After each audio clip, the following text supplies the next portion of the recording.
Well, I couldn't think of a better week to launch a book called The Gathering Storm.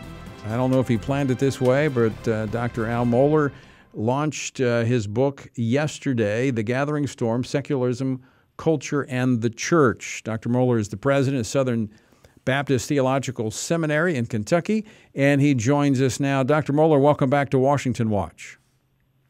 Tony, it's always good to be with you. Thank you. So, good title for this week.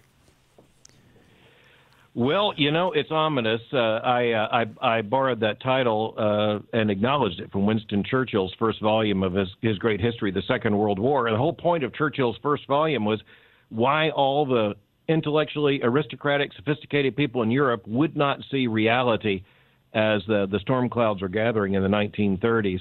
And I'm not saying this is the 1930s, but I am saying this is 2020, and there are huge storm clouds on our horizon. But to make your point, I wrote this book before any of us had heard of COVID-19, and before we knew what was going to be happening on the streets of America, at this time. But we can surely see the storm. Well, I haven't read the whole book. I did read the introduction to the book, and I'm actually putting it in my briefcase so that I can read the rest of the book. But I think it's very appropriate to borrow from Winston Churchill, because, he was basically, as you point out, in the wilderness in the 1930s. Nobody wanted to believe the warnings that he was giving to them. They would rather that the whole Nazi threat go away.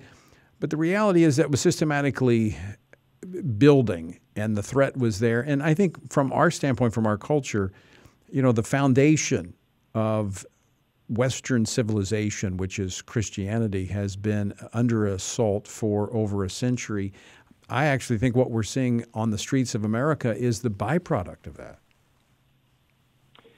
Well, the entire civilizational order of that makes America possible, for example, an experiment-ordered self-liberty, requires preconditions like stability, trust, respect, and human dignity. And one of the saddest things to me, Tony, is that I see so many people right now who are making claims about human dignity, but they have no way of defining it. I mean, it's we as Christians, based on a biblical worldview, who understand that human dignity, all humans have dignity precisely because we are made by a creator who endowed us with that dignity and made us in his image.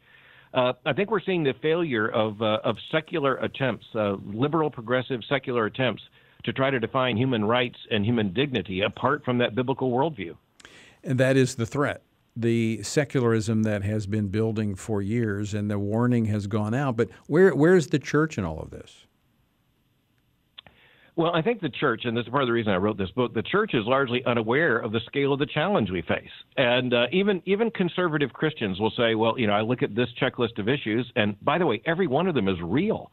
The problem is they're all connected. And there's a far deeper problem, and that is that millions and millions of Americans who don't even recognize it are basically walking, talking, voting, sleeping secularists.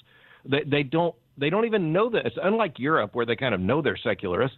Here in the United States, they've been secularized when they didn't even know it. What has been the major force of that secularization that's taken place?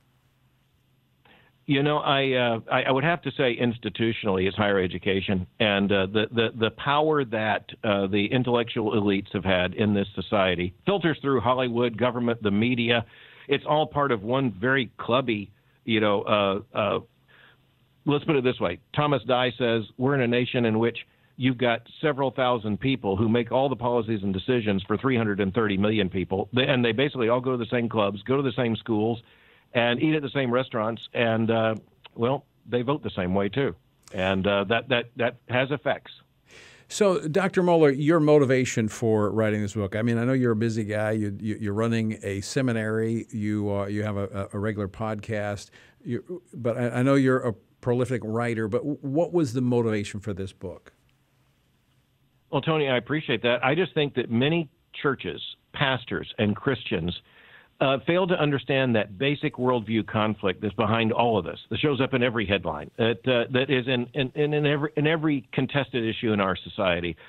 And I think we're in danger of losing our own children, and have been for a long time. And so I just wanted to help Christians connect the dots and hopefully be more faithful. Christian pastors preach more faithfully. Christians live more faithfully, raise our children more faithfully, and hand in hand with others who share this concern, I'm hoping that we can awaken the church to the danger. So for those that would get a copy of your book, and I'm sure that they can get it at any bookstore that's not boarded up in a major city, or they can get it online, The Gathering Storm, Secularism, Culture, and the Church. After they finish reading the book, what would be your goal? What would you like to see happen after they've been informed by reading this insightful book? Well, thank you, Tony. That's one of the best questions I've ever been asked. I think I would say I want them to be able to look at the world and be more faithful as Christians, holding to the gospel of Jesus Christ, committed to the totality of biblical truth, and raising their children in the nurture and admonition of the Lord. And look, I wrote this book partly in timing for it to come out months before the 2020 election so that people can understand that elections have consequences, and elections are contests of rival worldviews. And so I had hoped to help American Christians understand that in very tumultuous times. Well, folks, sounds like me. It is a book worth reading. I am going to be reading it. As I said, I've started it, but I'm going to finish it. Dr. Mohler, thanks so much for joining us to talk about it, and we look forward to having you back on the program again soon. Good as always to be with you, Tony. God bless you.